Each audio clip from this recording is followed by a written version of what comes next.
and welcome back to the Happy Horse Nutrition Podcast. You are with Dr Nerida and I have Orla with me again today. Welcome back, Orla. Hi again. Hey, and Orla is sitting on my floor in my office and it is Friday afternoon. I think I've been awake since about 3 a.m. this morning. Orla's been on the road all week and anything could happen. So if you're wanting a serious podcast to listen to, maybe don't listen to this one, but we will try to get through some good nutrition questions and hopefully speak some kind of sense for the next half hour or so. We'll try. Yeah. Life's too short to be too serious. Exactly. It's still learning it some roundabout way. I learned something in the last one we did. Yeah. I did too. The ponies can eat rocks. All right, I've been binging your episodes knowing that we were going to do this.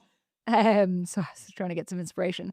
And I had a giggle because it was the episode with Dr. Brian Nielsen and talking about movement and how you said you spoke, and I haven't listened to this episode, how she takes her horse for a walk like the dog. Joanna, yeah. Yes. And it reminded me, there's a guy in Sydney, he was quite old at the time, 2018, and he had a little Shetland pony and he would cycle it around Sydney every single day, kilometers, and this pony got fed Easy Feed 3. Huh. And I was like, oh, are you sure? And he goes, Orla, it's the fittest thing that you'll ever come across. And you can Google him. And he did. He goes, Google. And I looked it up and it's photos of him cycling around Sydney with his pony trotting along beside him. Yeah. Wow. And yeah, happy. And look, the pony did live in a backyard. It's very strange. But anyway, the pony was happy. Yeah. I have seen ponies live inside and they're trained as like companion animals and maybe even guide ponies. Yeah, on the planes. Crazy. It's very strange. On planes. Like I've seen them in airports. I haven't seen them on a plane, but I've seen them in airports. They've trained them to like poop and pee on like fake grass. Huh. Wow. It is, Easy Feed 3 is a racing feed, right? And normally if you fed that to a pony, you would blow their feet off because they would be so insulin dysregulated that if you gave them that for even a couple of days, I imagine you would do pretty serious damage. But that's a really good demonstration of how much exercise can change insulin sensitivity. So we talk about weight loss diets and the other and managing metabolic horses. The biggest part of managing a metabolic horse is having them fit. Yeah, move. And I say that with full knowledge of our most metabolic horse having sat now for a year and not being ridden because Tomato moved off Popcorn and onto a lay.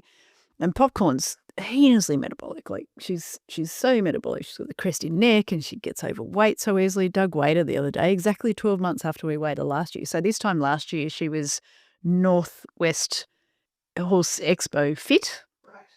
And this year, she is very unfit to the point where Alea unfortunately went lame. So Tomato's not riding her. But we had some people say, oh, what about Popcorn? I'm like, Popcorn's so unfit that she wouldn't cope. Even if we just took her to do sporting, I think she'd bust something. But and Doug weighed her when he did her teeth the other day, and I'm there going, are you sure your scales are accurate? Like she'd put on, I don't know, 30 kilos or something, which is a lot for a horse that's meant to weigh 450 kilos, and she's closer to 500 kilos. I'm like, oh, Popcorn, this is not good. So it's not, it's, I say that it's so important to have them fit, and we have a very unfit one. But when she was fit with Tamaya, I had so much more room for, I'll call it error in her diet because she had much better insulin sensitivity. Whereas this year, and there's a post on our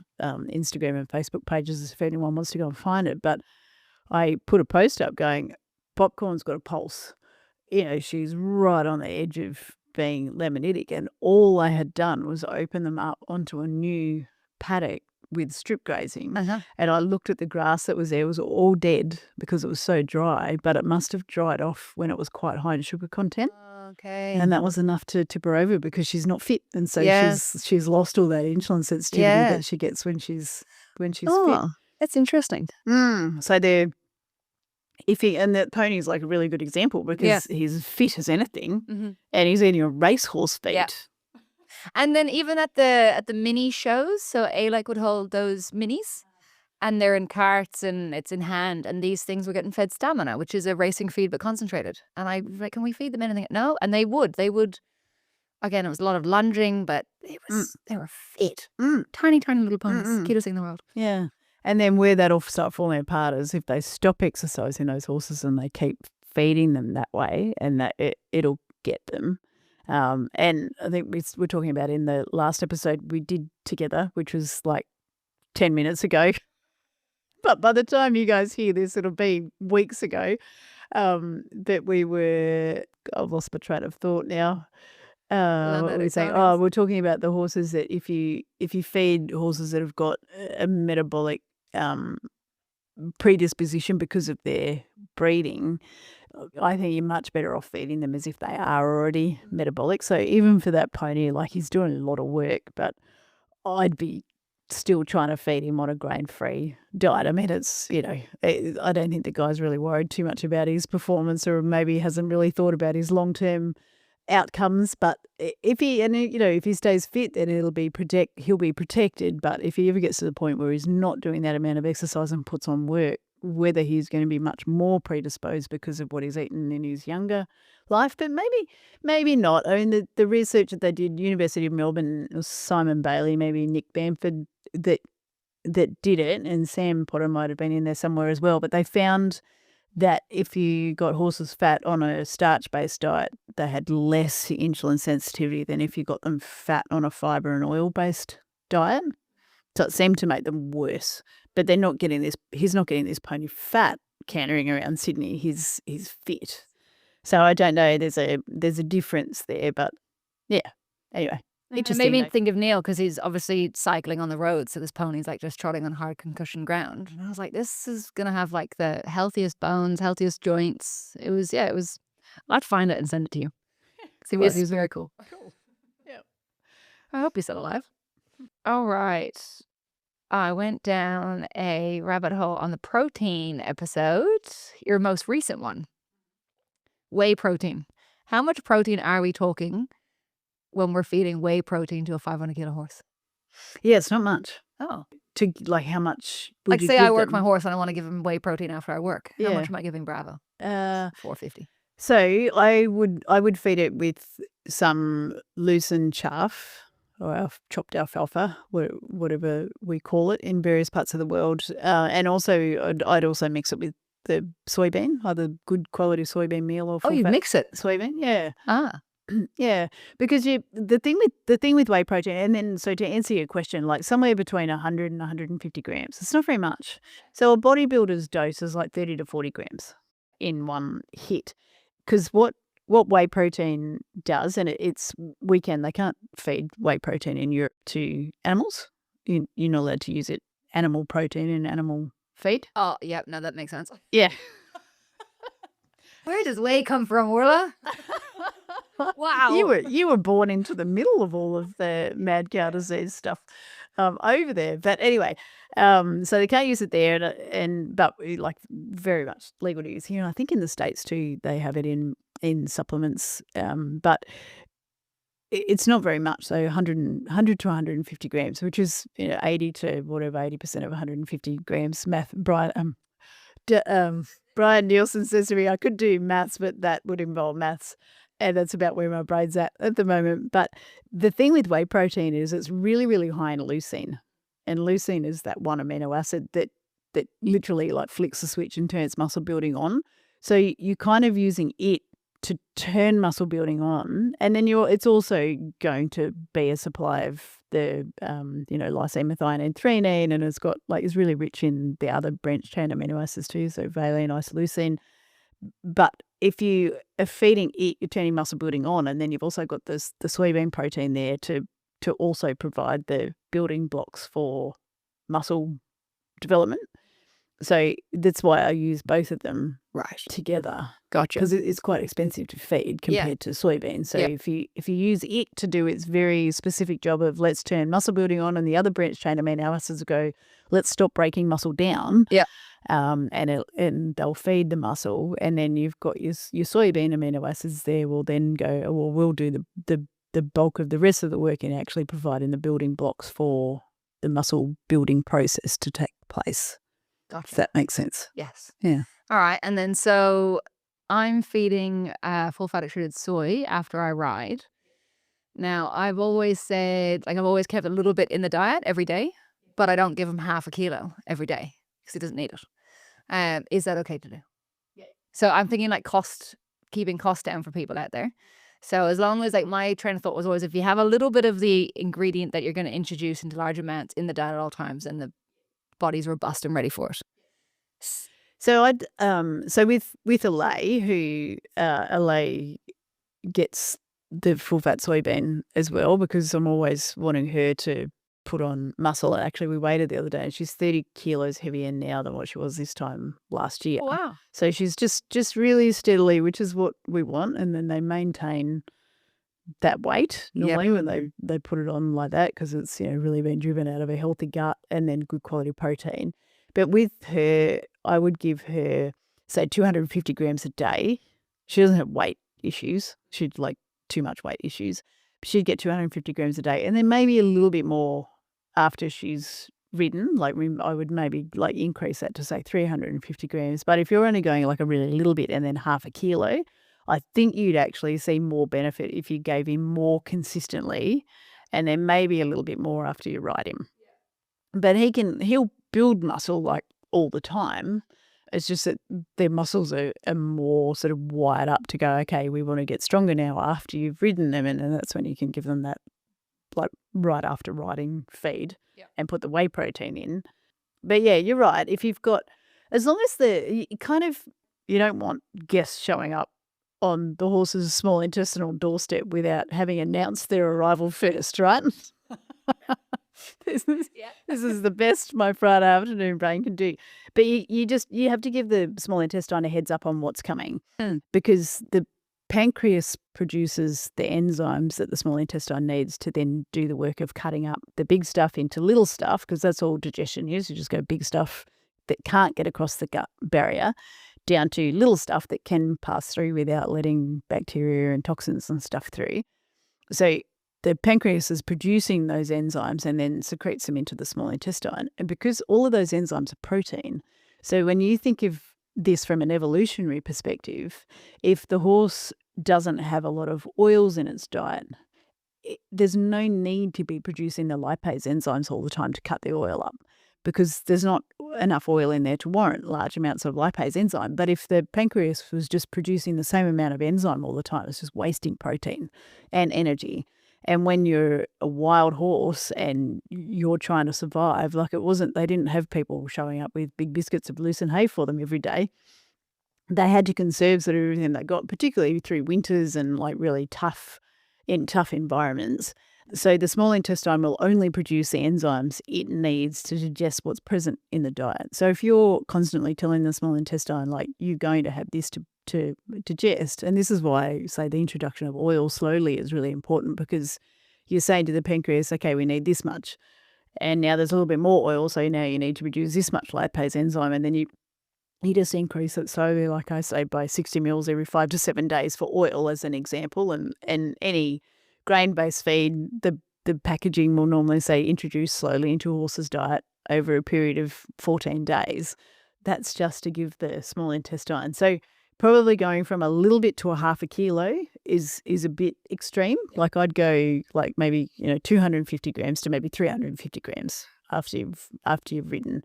If he doesn't need that much in his diet all the time, like 150, but then after he's ridden, go to 300, not 5, something like that. Yeah. Gotcha. Yeah, that makes sense. You said enzyme, and this reminded me, I got asked a whole bunch of times on the road this week about enzymes, because there's a lot of digestive products, and the main thing in them is, apart from like things for microbiome diversity, a lot of it is the enzymes. And now everyone is adding enzymes into their feeds. So a lot of talk about enzymes. Everyone's talking about enzymes. Yeah. So then I was like, right, well, if you've got an enzyme if your horse has got a healthy gut, and we're now going adding in a digestive product with these enzymes in it, and now our feed has got these enzymes in it, where does it get too much? Like, I'm like, are they all, is it the one company supplying enzymes to all the feed companies and all the products that we're all feeding the same enzymes? We're just feeding a ton of the same enzyme. Like, maybe. I mean, a lot of the products don't actually disclose what and how much enzyme is in things, which makes it hard to tell. But I mean, for me, it's really exciting that enzymes are being added so much because, like, my PhD research, which I started 26 years ago. they're finally listening. Yeah, and I'm not the only one, but I am one of the only ones who's done enzyme work in horses because there's not a lot that's been done. And genuinely, they are really useful in animal nutrition. Like, there would not be a poultry feed, a reputable poultry feed made that does not use enzymes, because chickens are not designed to eat a lot of the grains that we feed them. So, like phytate, for example, so a lot of mineral gets bound up, and they can't digest the phosphorus, so they just use phytate, and it solves so many problems when they use those enzymes. And what we know for sure in horses is that, I shouldn't know that we know anything for sure, but what we think we know for sure is that there's a percentage of horses, and my guess, just from looking at lots of fecal pHs in the Kirima racing horses, because we've got thousands of pH measurements now. I reckon it's around 25% of horses, because even when we take horses to, welcome Skittles. Skittles, the My Happy Horse Chief Happiness Officer, is just coming to join us. Now anything can happen. Even when we get those horses onto grain diets that should be very digestible in the small intestine, and we shouldn't be seeing a lot of starch digestion going on their hindgut, about 25% of the horses will still have low fecal pH, which tells me, and this was how my PhD went, was I got to the point where I'm like, okay, so we can process the grain and remove the barriers to starch digestion by cooking the grain. So we apply heat and moisture, and in the case of extrusion, also pressure, and we disrupt the starch granule and make it much easier for the amylase enzyme and then other enzymes that come along after amylase. So amylase chops starch up into chunks, and then the other enzymes chop it up into single glucose pieces. Even if we do that, I started thinking, well, what if there's a horse barrier to starch digestion? What if they don't have amylase enzyme? And I could see there was research around that to say that the level of amylase is highly variable between horses. And so we then added amylase and amyloglucosidase, another enzyme, to rice, extruded rice, a highly digestible source of starch. And yeah, we got an increase in starch digestion. So this is why, like, it is exciting to me that there's lots of companies adding enzymes, because we can do the best job of processing grains, and you have to process the grain first, because the amylase can't access indigestible starch, and it doesn't matter what kind of amylase it is. If the starch is still bundled up like a golf ball, it's not digestible. Yeah, so to answer your question, are we overfeeding? I mean, the good thing is, like, they're not really going to get toxic. Yeah. They're just, and I say not really only because I don't know that we've done safety studies as such, but I can't, like, they're just little proteins. Yeah. So I don't see that at the levels that they're being added to products. I don't see that as an issue. It's expensive. Like, if you have a feed that's got enzymes in it, and then you're also adding a supplement. But then I guess the question will be, well, do you need to add the supplement? If you've already got a feed with enzymes in it, do you need to add? Like, where are you saving money? The supplement. That's where I'm looking at going. Or what products am I taking out? So where you're saving money is that if you're feeding, so this is in grain-based feeds.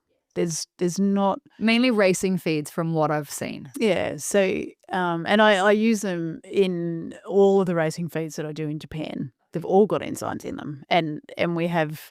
I just mentioned, I can't remember if it was on a podcast or whether it was just talking to someone the other day, but it was say how the first time I went to Japan, the mares they were bringing to me as the problem mares were thin, and they were like proper thin, like ribby, no top line, and I'm looking at them going, oh man, like, what is? And I thought maybe it's they're in stables a lot and they're not moving around and stuff, but that was early 2020, and the last time I went up there.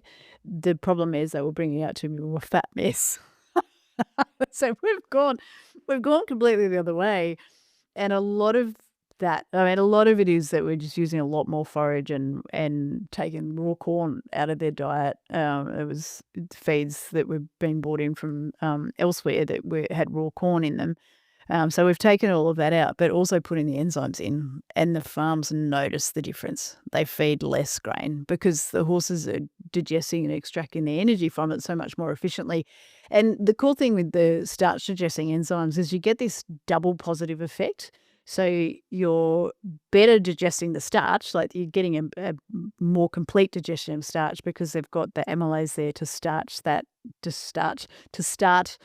starch digestion process. Man, that's a mouthful.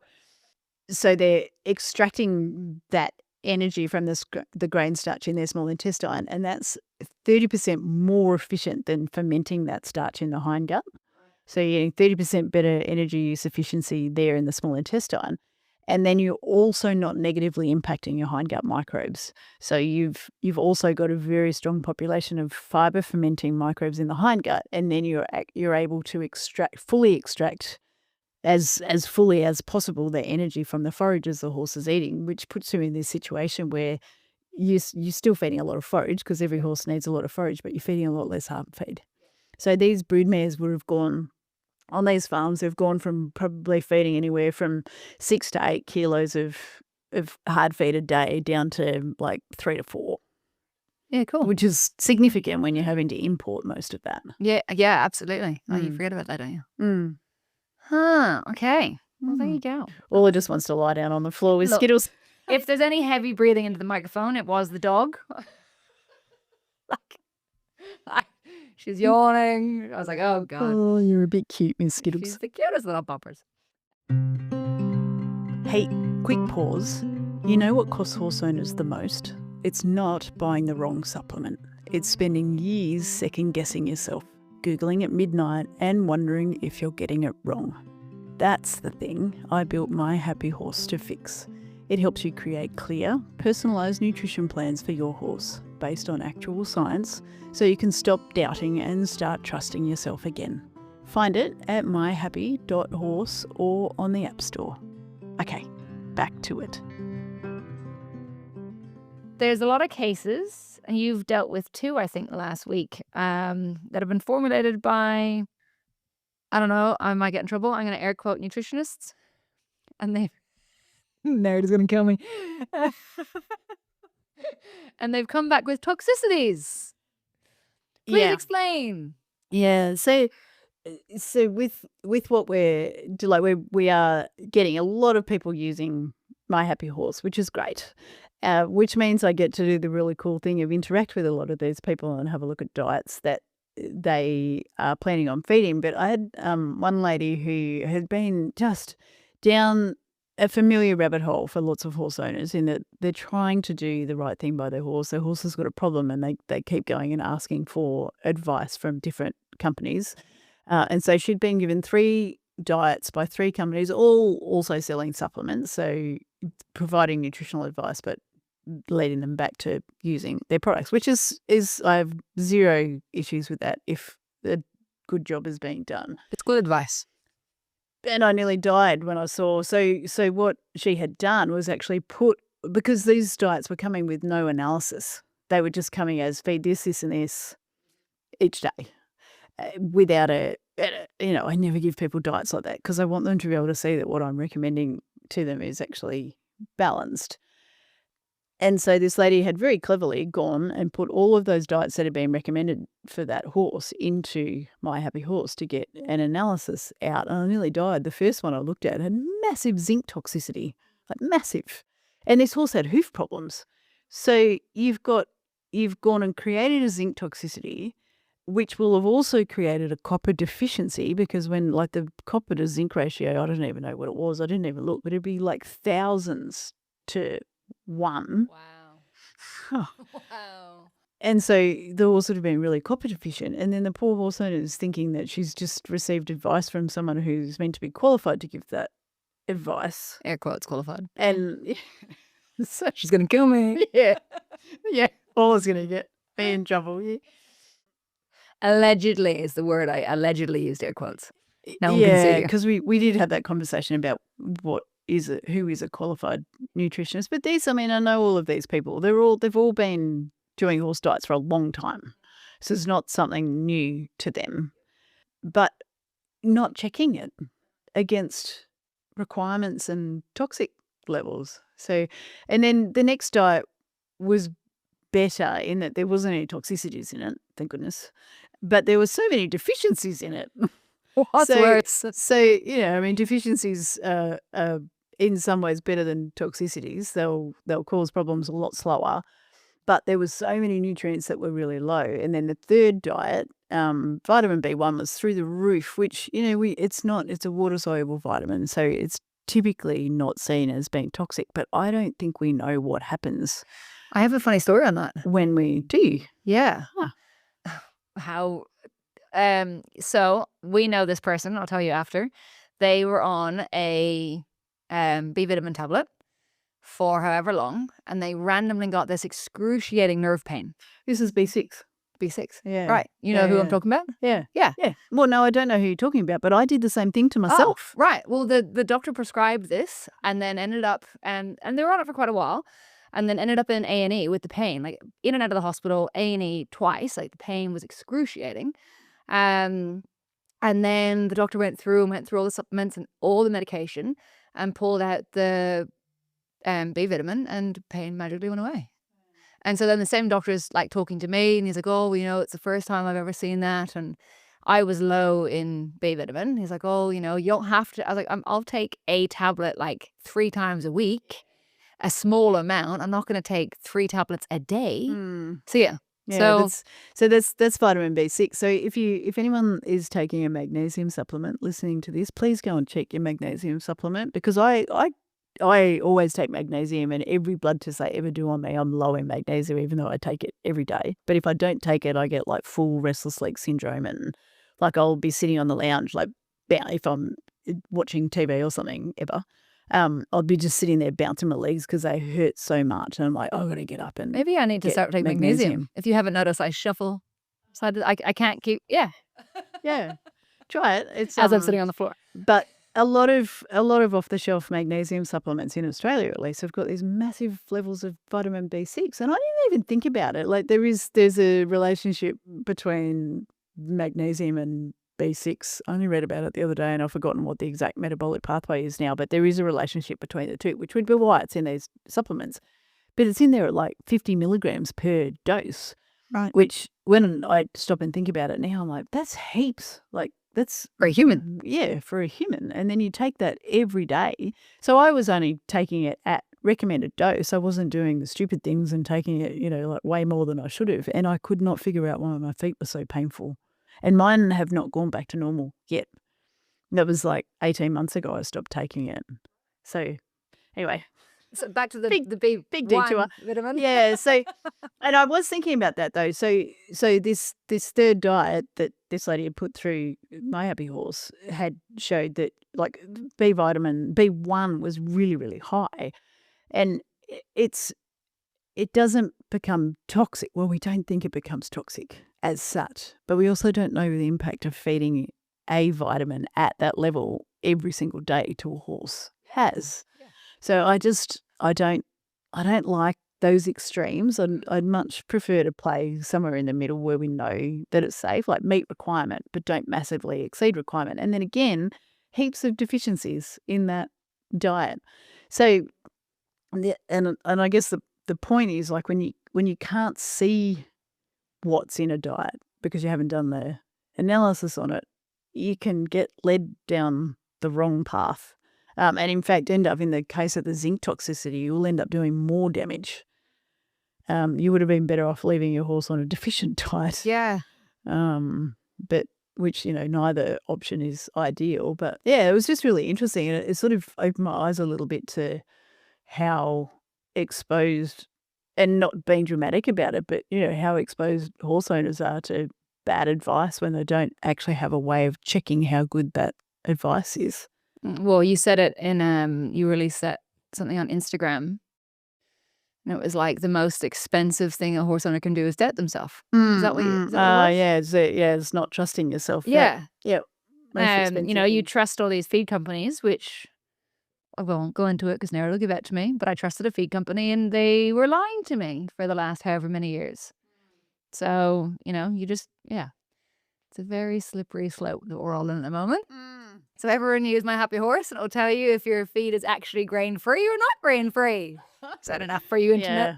Yeah, and that's been, it's obviously, we're not saying anything that no one doesn't know at the moment, but there's been lots of chatter about labelling and grain-free and why are feeds labelled grain-free when quite clearly in the ingredients list they're not grain-free. And I have no answer to that question, but it is one of the most frustrating things that I see feed companies do, and I don't understand why they do it. I just don't understand why. There's lots of benefit to grain-free products, and I love grain-free products, but they have to be grain-free. Yeah, it sounds so stupid when you say it like that, but for us, it's common sense. Yeah, like I remember I said this to some before. I was like, right, if your newborn baby couldn't have breast milk, was Skittles, and had to have formula. And because it had colic and you went through all these different formulas and you finally found a formula that made the baby comfortable, happy, thrive, sleep.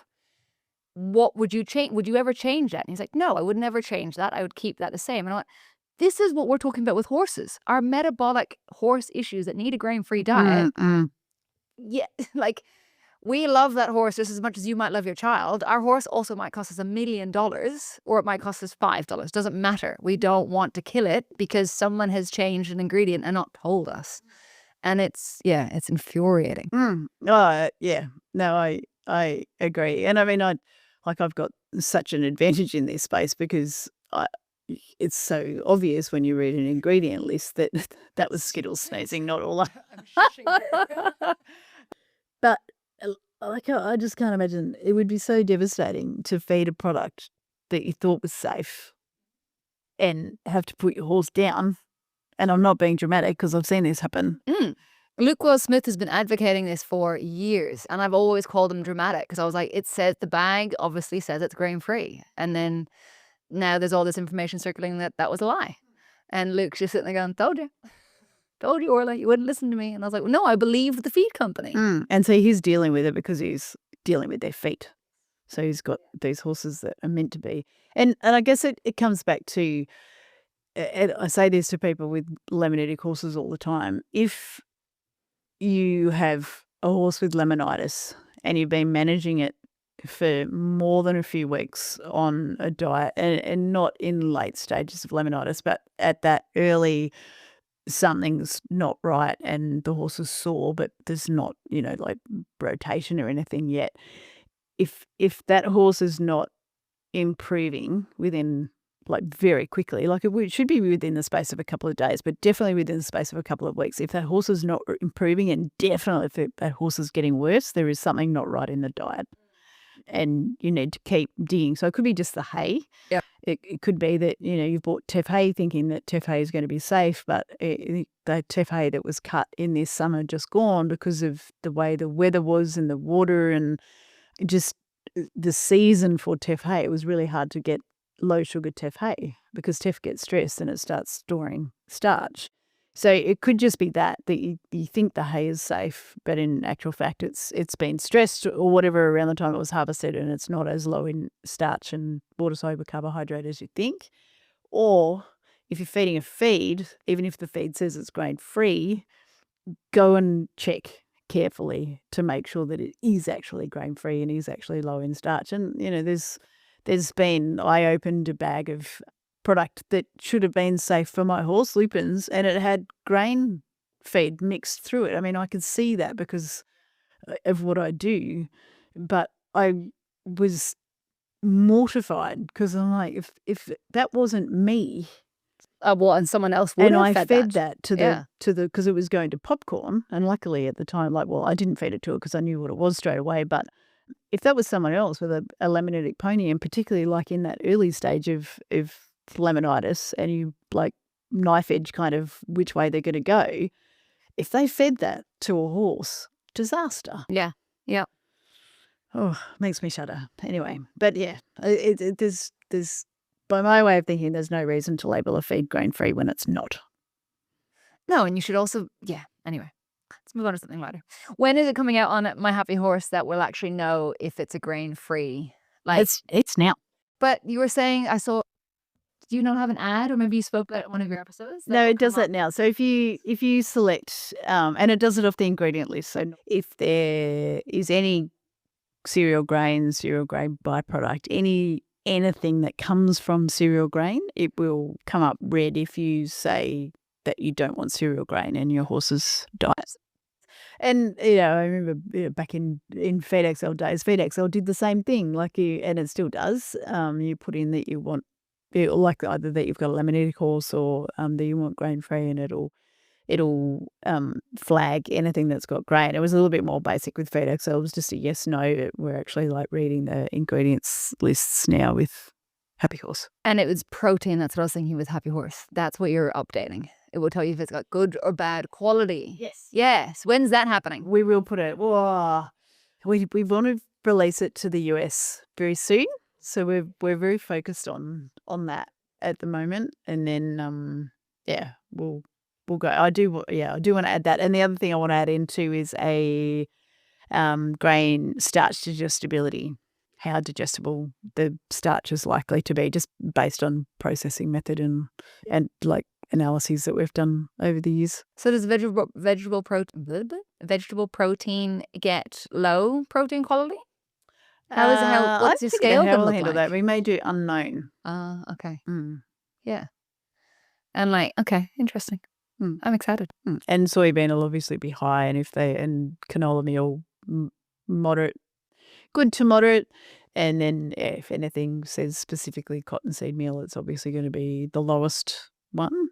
Yeah. Or no, so if it's just wheat, so some feeds are just sort of wheat byproduct, it'll be on the lower end of protein quality as well, which it doesn't mean that they're bad feeds. There's some horses that don't need a lot of protein, don't need a lot of essential amino acids. Popcorn's are really good. We're talking about her a lot, but she's a really good example. Like, she's so solid and chunky. She doesn't need protein. She needs protein, but she doesn't need really high quality protein to maintain muscle. She just does it. She's so thrifty. So, for some horses it's not really relevant, but then if you've got a horse that you're trying to build muscle on, or you've got a young horse, or you've got a brood mare that's lactating, then it does become very relevant. Yeah. None of my two do not need any more protein. They don't need any more protein. No. Yeah. No. Yeah. So it's... No, I need to clip them so they lose weight, but she won't let me. Cool. Any more? Do we have time? Have you got any more? We might do... I don't know. What have I got? If you've got one more, we might do one more. Raw corn, stomach acid pH. Oh. I'm able to check the pH levels in the stomach. Oh, yeah. So I wanted to see raw corn in the stomach pH levels. Yeah. And then what the manure pH levels are coming out at. Do we know this? So I'm sure we do. It'll have no relationship. Oh. Well, because the acid's not coming from the same place. The acid in the stomach will get buffered when it goes into the small intestine. So the small intestine pH is very neutral. And then the acid from the raw corn in the hindgut is from the microbes producing lots of volatile fatty acid and lots of lactic acid. So you'll see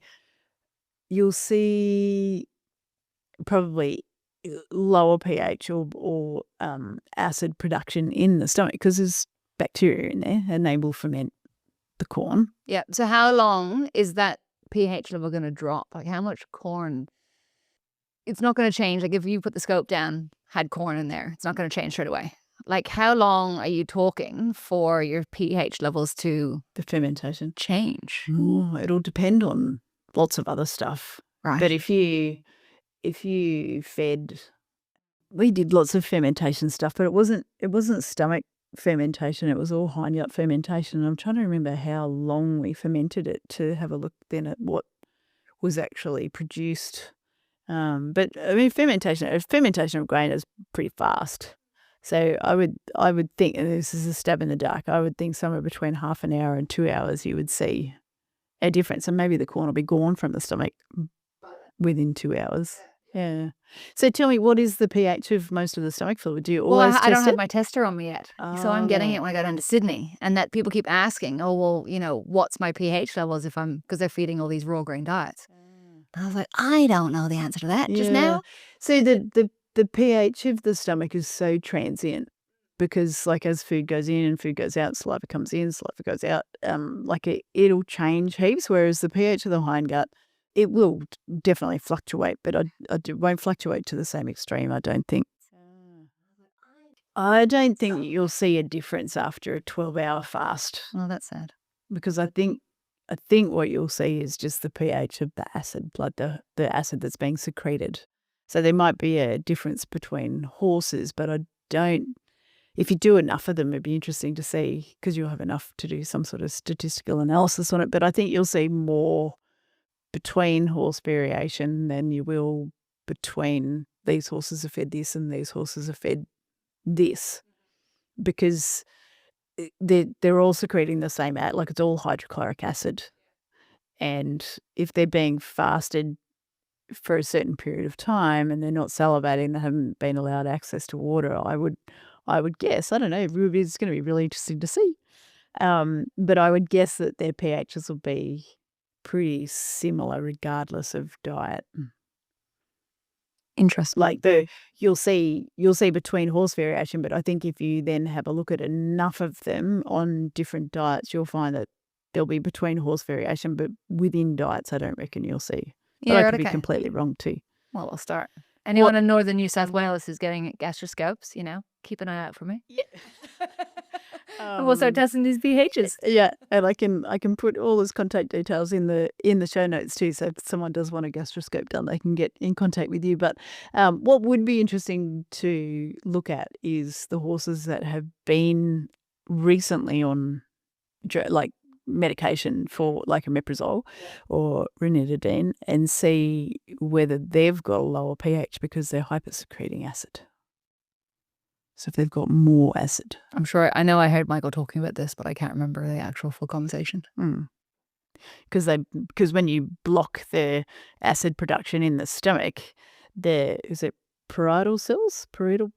I don't know. The cells that make, and they could be completely wrong, so don't quote me on that, but the cells that make the acid, when the omeprazole goes, nope, you're not allowed to produce acid, the stomach then goes, oh shit, like this is meant to be an acidic environment and there's not enough acid in there. So they actually make more acid secreting cells.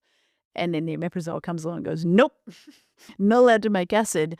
And then the stomach panics again and goes, oh man, there's still not enough acid. So they make more acid secreting cells and then omeprazole blocks it. So when you take the omeprazole out, the stomach then has all of these acid secreting cells. See, I thought the omeprazole just slowed it down.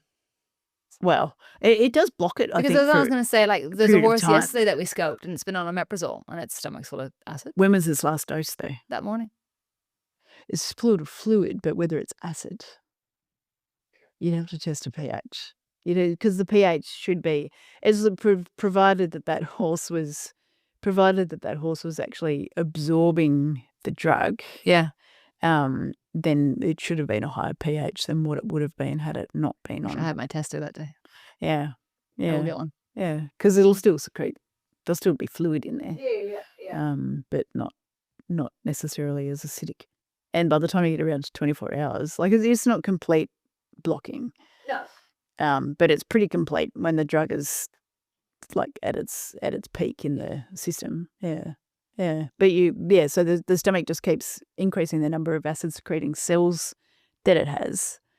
And then when you take the drug away, it hypersecretes, which is why a lot of humans can never come off that drug when they start taking it. No, I didn't realize marathon runners all live on omeprazole just because their body is just under such stress all the time, that they just live on omeprazole.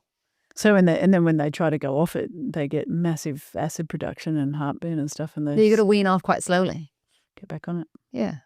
Yeah. Interesting. I never thought about people being on it. Yeah.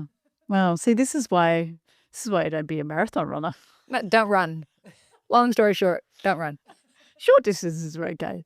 Just that's crazy. I admire marathon runners, I really do, but I'm not cut out for that. Every year I watch people doing like the Irish Marathon, London Marathon, all that. And I'm like, I can do it. I can't even do 10Ks.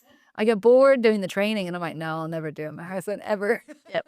No, I've said to Ryan, if I ever come home and say I'm going to run in a marathon, please book me into some kind of mental institution straight away, because there'll be something really wrong with me. Yeah. Anyway, on that note, Orla, thank you very much. It has been a fun Friday afternoon. I don't know whether we made much sense. And thank you very much for your assistance to Skittles. You have played your role very well and kept Orla happy down there. Yes, she's standing here looking at me and wagging her tail like mad. She actually creates a lot of cold wind from that tail. She's keeping my arm very cool. You do a very good job of the CHO here, the Chief Happiness Officer, aren't you? Yes. Anyway, thank you for joining us, everyone, and we will catch you in the next episode. Oh, bye. Thanks, Orla. See you.